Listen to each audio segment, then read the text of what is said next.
mana titik tidak masuk akalnya? Di mana titik tidak masuk akalnya? Aksara film maksudnya. Uang saya unlimited. Beberapa tahun sebelum tragedi Mina Jinggo jadi joki motor, terdapat babang bernama Baron yang emaknya akan wasted. Buset dah, emak Baron nikah umur berapa anjing, sepanteran sama anaknya. Nikah sejak dari baru lahir. Sebelum emaknya meningsoi, ia pun memberikan pesan immortal ke Baron untuk membalaskan dendam emaknya ke si bapak yang udah menjadi penjahat kelamin, kabur ketika emaknya hamil. Tapi aku nggak mau ketemu dia lagi, Bu. Aku nggak mau lihat dia lagi. Dan setelah akhirnya Baron mau mewariskan ajian balas dendam emaknya, si emak pun langsung meng-shutdownkan diri kembali ke kursi penonton sambil berkata, "Tetari 3." Nah, ketika pemakaman emaknya, Baron pun mengingat masa lalunya karena ternyata bapaknya diusir oleh emaknya sendiri akibat menjadi pengangguran kelas berat. Bahkan bisa-bisanya bapaknya pergi tanpa membawa pakaian sama sekali, cuman sempak yang dipakai dan juga baju celana yang sudah dipakainya. Orang minggat dari rumah kayak orang mau nobar Piala Dunia di warkop. Kemudian besoknya, Sima udah berhasil mendapatkan rudalnya yang baru setelah login di aplikasi Tinder dan minion di hadapan ini adalah ayah baru Baron meskipun Baron ogah akibat gelarnya cuman NPC. Tapi bro aja nikah 1 hari, besoknya si NPC ini mengtalak emak Baron akibat dia kagak bisa mendapatkan uang pakai bayar utang melalui emak Baron. Alhasil kini emak Baron kembali mendatangi mantan suaminya untuk minta rujuk setelah tahu kini mantan suaminya sudah punya kerjaan. Yah, begundalnya emak Baron ternyata anjing. Kebiasaan woman. Setelah selesai mengingat masa lalunya yang karena Baron ini goblok, tentunya ia tak tahu siapa yang salah sehingga ia masih mengecap bapaknya sebagai seorang begundal. Aku akan datang. Tunggu pembalasanku. Anjas, kasihan ya Baron udah gak bisa masuk surga. Soalnya kan gak punya ibu. Nah, di malam harinya kini Baron mendatangi sebuah rumah yang ternyata adalah rumah bapaknya. Ada siapa lu? Mencari bapak saya. Ini rumah Mardi kan? Mari. Gak tahu. Ternyata salah alamat. Namun dari belakang tiba-tiba ada seorang NPC yang memberitahu alamat baru Bapak Baron, sekalian mengklaim kalau dirinya adalah salah satu builder Bapak Baron. Dan keesokan harinya Baron langsung datang ke TKP dan langsung menyaksikan bapaknya udah berkeluarga, bahkan memiliki anak yang seumuran dengannya. Fix, Bapak Baron nikah sama janda kembang-kembung. Alhasil melihat spek ukti-ukti, Baron seketika mengsakneskan dan menanyakan ke seorang satpam. Cewek cantik yang barusan keluar siapa ya, Pak? Itu Mbak Anissa. Adik tiri lu bang? Ya bisalah, kagak ada hubungan darah juga gasken. Di hari itu juga Baron mendatangi bapaknya di kebun yang udah memiliki kebun seluas pagar laut di Tangerang. Ini aku, Babah. Kamu Baron anak Babah. Sampai membuat bapaknya Bagong mengetahui Baron masih hidup karena dikira udah meninggal akibat kelaparan. Dimana setelah pertemuan ini Baron langsung memperkenalkan kehidupan emaknya di masa depan yang udah menyatu dengan tanah. Sekalian mengerosting emaknya sewaktu masih hidup yang suka gonta-ganti suami, makanya ia meninggal karena kesakitan di bagian titiknya. Bahkan yang buat kita tercengang di sini, nomor 1 bisa bikin Elon Musk pindah ke Bekasi. Walau kamu bukan anak kandung Babah, tapi Babah sudah menganggap kamu seperti anak sendiri. Buset, ternyata Baron hasil dari pengicikiwilan emaknya dengan laki-laki lain anjing. Gua kira anak kandung. Di hari itu juga Baron pun ditransfer ke rumah untuk tinggal bersama bapaknya. Bahkan sampai membuat Anissa Bagong kalau ternyata selama ini ia hidup memiliki kakek spek seperti ini bentukannya. Namun kehadiran Baron malah diterima baik oleh Anissa, padahal nanti akan menjadi mimpi buruk di kehidupannya. Nggak masalah ya Mas Baron tinggal di sini. Lagian Anissa seneng jadi ada yang jagain Anissa. Anjas, malah direkrut buat jadi satpam. Meskipun baru pertama direkrut jadi keluarga Sultan, kini Anissa udah percaya dengan Baron karena melihatnya begitu polos bercengkrama dengan para builder. Tapi berbeda dengan ayangnya si Anissa yang tahu kalau Baron adalah makhluk begundal. Sepertinya ada sesuatu hal yang disembunyikan. Namun si Anissa tetap membela Baron karena yakin bapaknya tak mungkin salah memungut anak yang speknya pasti sangat manusiawi. Di sana bapaknya pun merekomendasikan Baron untuk menggantikan profesi dirinya sebagai pemilik kebun. Tapi Baron tentunya merendah dulu untuk menyelam hingga ke dasar bumi dengan pura-pura kagak tertarik dengan usaha beginian. Meskipun ujung-ujungnya ia pun mengiyakannya karena kapan lagi kan punya usaha kebun teh yang nanti diekstrak menjadi minuman Monty. Di hari itu juga, kini Baron mulai mencoba mendekati diri dengan Anissa, mencoba menggoyahkan hatinya dengan membantunya memasak supaya dicap sebagai calon mantu idaman. Cobain deh. Anjas pakai sendok sayur terus habis dicicipin aduk lagi tuh kuah pakai sendok. Tidak higienis. Bahkan selain suap-suapan, ketika di kebun mereka pun melakukan adegan perindapan sampai dilihat oleh bapak mereka yang mengira mereka berdua ada hubungan stepsister. Hingga ditanyalah Baron tentang bagaimana spek Anissa menurut Wikipedia. Menurut kamu, Anissa itu gimana? Bau-bau penjodohan nih. Karena bapaknya tahu kalau mereka berdua sedang ada aroma-aroma kebucinan. Nah, di malam harinya daripada harta tahta bapaknya jatuh ke orang lain, bapaknya pun merekomendasikan Baron menikah dengan Anissa. Buset, benar-benar stepsister anjing. Seperti biasa, Baron selalu merendah seperti penguburan minyak bumi sampai ke inti bumi. Nggak mungkin lah, Baba. Anissa nggak mungkin mau sama orang seperti saya. Ya elah, merendah mulu bang. Namun Anissa langsung to the point menyetujui rekomendasi bapaknya hingga terbitlah senyuman seperti matahari Teletubbies di wajah Baron. Keesokan harinya mereka langsung bernikah ria, meskipun di belakangnya ada seorang babang-babang yang sakit hati. Makanya bang, dipacarin doang dinikahin kagak. Kena tikung kan lu? Terlebih lagi kata bapak mereka, ia akan melimpahkan seluruh warisannya untuk Baron. Aduh, nambah lagi sakit hatinya itu babang di belakang. Baru aja sehari mendapatkan mandat sebagai pewaris tunggal, kini Baron udah mengkomeng acak-adulkan sistem yang dibuat oleh bapaknya. Mulai dari memaki-maki karyawannya memakai bahasa kebun binatang karena kalau Sansekerta itu kagak mungkin, kebetulan Baron kagak sekolah. Bukti pendidikan itu tidak menjamin kesuksesan cuy. Nikah sama anak orang kaya auto cuan. Aku akan buat Babah menderita. Rasain pembalasanku. Bapak sebaik itu masih aja dijahatin padahal emaknya sendiri yang suka sangbrut. Nah, di bawah datanglah si babang sakit hati bernama Eko tanpa patrio karena kalau beliau udah duduk di singgasananya, di mana kedatangannya untuk melapor kalau Baron udah merusak sistem tatanan perkebunan yang diciptakan oleh si Abah, sampai membuat Baron pun begitu kesal dan memutuskan untuk mengelola Eko untuk dibuat agar cepat wasted. Keesokan harinya Eko pun bagong karena 4 builder kesayangan bosnya tiba-tiba diberhentikan kerja hanya karena ia boker sembarangan di kebun lupa diuruk pakai tanah. Dan ada juga yang tak sengaja mengirimkan foto ketampanan Ichi bosnya ke WA Anissa. Alhasil Eko kini memiliki niat untuk menyelidiki Baron dengan diam-diam mengunboxing beberapa dokumen. Kenapa laporan keuangan ini terlihat janggal? Dan ketika tahu laporan keuangan itu palsu dan udah dimanipulasi menggunakan saringan, tiba-tiba datanglah Ladusing yang memberikan salam grand opening dengan menangkap Eko. Karena ternyata Baron IQ-nya udah jauh di atas IQ 7 dengan merencanakan tutorial menangkap Eko, membuatnya seolah-olah ngemaling uang perusahaan. Pak, bukti sudah jelas. Tangkap ya. Segampang ini ngejebak orang cuman megang amplop coklat doang anjing. Nah, malam harinya Baron pun mereview berita seputaran Eko yang ditangkap akibat membrodikan uang perusahaan alias gelap. Namun beritanya ini membuat Anissa sedikit tidak percaya karena ia yakin Eko orangnya amanah sampai keluar nanah. Tapi ketika ditekankan sekali lagi oleh babang Baron, akhirnya satu keluarga ini berhasil kejebak hasutan VOC besutan Baron. Keesokan harinya mereka pun melakukan meet and greet dengan Eko untuk melepaskan tuntutannya. Kemudian mengaki Eko sebagai builder karena hidup nggak punya uang lebih susah ketimbang jadi napi boy. Lebih baik kalian berdua lebih hati-hati sama Baron. Karena Baron itu tidak seperti yang kalian lihat. Dimana karena digibahin, Baron langsung berfliker ke sana untuk menghentikan percakapan jauh lebih dalam seluas pagar laut di Tangerang yang kemudian mengajak dua korbannya untuk pulang. Di hari itu juga, si Babah datang ke rumah salah satu buildernya tapi malah diberikan salam grand opening makian karena ternyata Baron udah mengaki builder ini dengan mengatasnamakan Babah. Allah Maha Adil, Bapak akan kena azab.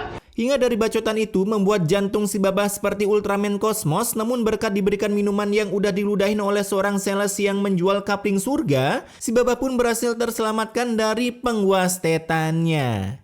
Sepulangnya dari sana, si Babah mendapatkan laporan dari salah satu buildernya. Anjas, outfitnya udah kayak kang koperasi ngejar nasabah, padahal kerja metik teh anjing. Ketika melihat sebuah dokumen, ternyata isinya laporan palsu buatan Baron yang mengatasnamakan Babah untuk mengaki seluruh buildernya. Akibat minat beli teh udah menurun karena kini kebanyakan warga nongki di kafe dengan memesan americano ditambah dengan gula. Di malam harinya saat Baron pulang, kini Babah langsung mengeluarkan ulti dari cangkemnya yang membuat Baron akhirnya mengungkapkan kalau ini semua berdasarkan dendam. Akibat dulu si Babah cuma diusir sehari, malah keterusan kagak pulang-pulang. Bahkan di sana Begundal Baron mengungkapkan segelintir rencananya. Aku akan menyiksa Anissa lahir dan batin. Menyiksa lahir batin tuh kayak gimana, kocak? Dan dengan dorongan yang ramah lingkungan, si Abah pun langsung kejang-kejang hingga akhirnya ia mengembuskan kentut terakhirnya melalui tenggorokan yang disaksikan secara live streaming oleh anaknya. Lagian ngide banget nikahin anak tiri sama anak kandung. Setelah kematian bapaknya, ketika pembagian warisan si Baron dibuat bagong karena seluruh warisan si Babah dilimpahkan ke Anissa, sedangkan Baron cuma dikasih warisan tanah berukuran 3 x 2 meter yang sebagai tempat rebahan santuy permanennya sampai menjadi fosil, sampai akhirnya Anissa melihat gerak-gerik Baron yang seperti orang saknes dengan warisan. Mumpung kita lagi di kantor pengacara, sebaiknya kamu minta pengacara untuk limpahkan semua harta warisan dari Babah. Ganti atas namaku ya. Enteng bener tuh cangkem ngomong. Babahnya capek-capek kerja rodi hingga tanam paksa, anak tirinya malah cosplay followers Willy Sublim. Karena Anissa menolak, kini Baron pun langsung menyiksanya dengan melimpahkan seluruh pekerjaan rumah. Akibat seluruh pembantu di rumah mereka udah dipecat oleh Baron, hitung-hitung menambah warga yang berdemo di Karawang untuk minta kerjaan. Selama ini kerjaan kamu apa sih sebagai istri? Dasar istri pemalas. Dengar tuh wahai para istri yang kerjanya scroll TikTok dan menerapkan FYP TikTok dalam hidupnya. Fucek kata gue teh. Di hari itu juga Baron pun melimpahkan beberapa pakaian kotor serta sempak yang udah berbau terasi akibat kagak dicuci sejak Nyonya Mener belum berdiri. Bahkan saat udah capek-capek mencuci sempak, saat mau tidur si Anissa disuruh cosplay anak pang yang jauh dari keluarga tanpa tujuan hidup dengan tidur di lantai dan hanya beralaskan sebuah karpet. Buset dah, rumah segede gaban kamar cuman satu doang kah? Keesokan harinya saat Anissa disuruh menyetrika sempak, rupanya bau terasinya masih menempel di sana sampai membuat kepala Anissa keliengan dan langsung menteparkan diri dengan gaya yang slow motion. Dimana ketika dibawa ke rumah sakit, tentunya si Anissa udah kebobolan anak dari barudak Baron yang di rahimnya udah ngespon bayi berusia 1 bulan. Mas, sebentar lagi kita punya anak, Mas. Baron bilek lah. Perasaan gue kagak pernah mengunboxing, nikah aja baru beberapa hari. Tahu-taunya anak hasil kawin silang dengan Eko. Sepulangnya dari rumah sakit, Baron pun kembali merekomendasikan pengalihan warisan dengan alasan ingin menjualnya separuh untuk jaga-jaga jikalau anaknya udah gede tiba-tiba kebelet pengen fastmat. Namun karena Nisa menolak, ia pun langsung didorong. Tergeprek meja anjing, bye-bye calon member FF. Dimana ketika dicek rumah sakit, tentunya itu janin langsung terkena hackback kembali ke sang pencipta untuk menunggu antrean reinkarnasi kembali. Bahkan selain calon member FF yang terkena uninstall, ternyata kaki Anissa juga mengalami dark system, membuatnya lumpuh seketika padahal cuman ketindihan sebuah meja. Bu Anissa terjatuh dan tertimpa lemari sehingga ada tulang yang patah. Meja sekecil itu mampu mendelet cara berjalan manusia. Setelah pulang dari rumah sakit, kini Anissa pun akhirnya mau memberikan warisannya asal Baron mau membantunya ketika kebelet boker dan sekalian cebokin tapi harus pakai tangan kanan. Sedapnya itu, apalagi lagi makan. Nah gitu dong. Kenapa nggak dari dulu aja sih? Pakai pura-pura nolak segala. Saat udah deal-dealan, Anissa pun merasa suaminya akan kembali ke settingan pabriknya. Tahu-taunya enggak, karena di sore harinya tiba-tiba Baron memberikan surprise. Bikinin minum sana, buat aku sama Siska. Berupa cewek spek micet yang akan menemani hidup Baron selagi Anissa melumpuhkan. Bisa-bisanya selingkuh sama minion kelas kakap. Beberapa hari pun berlalu, kini Baron pun mendapatkan kabar dari buildernya kalau gudang tehnya telah kebakaran akibat terdapat beberapa gas melon bertuliskan hanya untuk rakyat miskin. Tapi seorang selebritis malah nampung beberapa tabung gas di rumahnya dengan alasan untuk kebutuhan syuting. Cuaks. Gue lagi nyari tempat laundry pakaian yang hasilnya bisa rapi amat di mana ya? Alhasil Baron langsung berngamuk ria akibat ia udah rungkat parah sampai-sampai ia tak bisa bayar hutang untuk melunasi cicilan Avanza Spe Intelnya.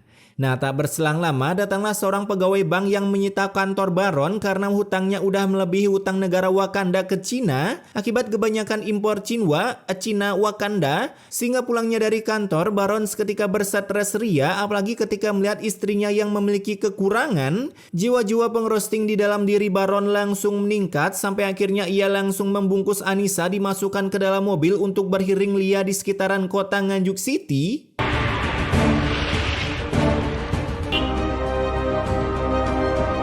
Yang kemudian menurunkan Anissa di sebuah hutan. Biar kamu jadi makanan binatang buas. Buset, itu tangan dikontrol dikit bang. Ketika Anissa ingin ditumbalkan untuk bahan makanan Dede Inoen, Baron pun tak sengaja menendangnya sampai terguling-guling seperti celorot. Sedangkan Baron langsung meninggalkannya di sana dan pulang dengan riang gembira, bebas melakukan Ichiki Will bersama Siska, tapi kali ini ada huruf E di akhir namanya. Waduh. Nah, di sisi lain berflikerlah Eko setelah mendapatkan petunjuk dari Ki Arjuno Jiworogo untuk datang ke hutan menyelamatkan Anissa. Anissa. Lah bang, gue punya ide bang. Kala itu Anissa ditransfer ke rumah sakit untuk bisa ditambahkan billing agar tak menyusul bapaknya ke wallpaper lumba-lumba, dimana setelah menjelaskan ke Eko kalau Baron adalah seorang begundal, sepulangnya dari rumah sakit mereka pun bertemu di tengah jalan dengan Baron yang membuat Baron langsung ketar-ketir, yang kemudian kabur meninggalkan permainan tanpa memencet tombol surrender karena lihat sendiri dah. Itu dia. Tapi ternyata Baron masih bisa bangkit dan terus berusaha kabur meski kaki udah menyerupai sang kuni. What the hell? Apotek macam apa kayak gini anjing? Apotek rumahan. Di sana Baron pun malah ngemaling beberapa obat di apotek rumahan perkomplekan sana, tapi saat mau kabur, aduh. Apalah nabrak slow motion gitu doang sampai mental. Beberapa hari kemudian, saat seorang tim Pandawara ingin hunting sampah-sampah masyarakat, bukannya mendapatkan Menteri SDM di Jepang, tahu-taunya malah ketemu jackpot lebih sampah ketimbang sampah masyarakat, yaitu Baron. Di hari itu juga, Pak Ustadz mengabarkan Anissa kalau suaminya udah wasted hinggap di tempat penitipan sampah-sampah masyarakat, yang tentunya itu membuat Anissa bersedih ria karena siapa lagi yang nyeboin gua anjing? Nah, singkat cerita, karena mata gue udah pusing cuy karena grafiknya. Kita pun langsung aja ke adegan pemakamannya yang tentunya berat kerandanya bertonton seperti korupsi 300 triliun jika dibelikan emas.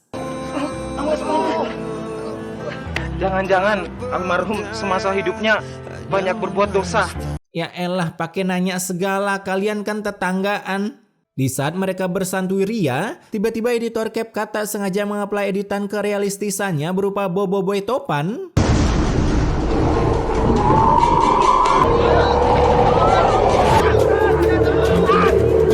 Namun untungnya keranda itu kagak sampai terbang karena beratan dosa Baron ketimbang kebrutalan anginnya. Setelah angin itu surrender karena kagak kuat ngangkat keranda Baron, kini keluarlah kata-kata ramah lingkungan yang sangat cocok didaur ulang, dimasukkan ke recycle bin lalu diekstrak menjadi format Photoshop. Oh, berat banget Pak Ustadz. Iya nih udah jadi mayat juga tetap nyusahin Pak Ustadz. Itu dia, giliran yang gini-gini kagak diazab. Kemudian dari belakang sebuah mobil spek carry pun mengalami kebolongan sampai akhirnya keranda Baron dipakai ganjal. Keranda Baron cosplay polisi tidur karena kalau yang nggak tidur ya kalian tahu sendirilah. Singkat cerita, saat kerandanya udah tiba, lagi-lagi editor CapCut memencet tombol play hasil editannya yang membuat para warga lari ketar-ketir, meninggalkan keranda Baron yang malah nyungsep jatuh ke jurang, bahkan selain jatuh, aduh, lihat sendiri dah. Editan macam apa ini? Alhasil Pak Ustadz pun surrender untuk memakamkan Baron, begitu juga dengan para warga yang kemudian film ini ditutup dengan Anissa yang udah siap menjadi istri Eko. Wah, plot twist banget ya.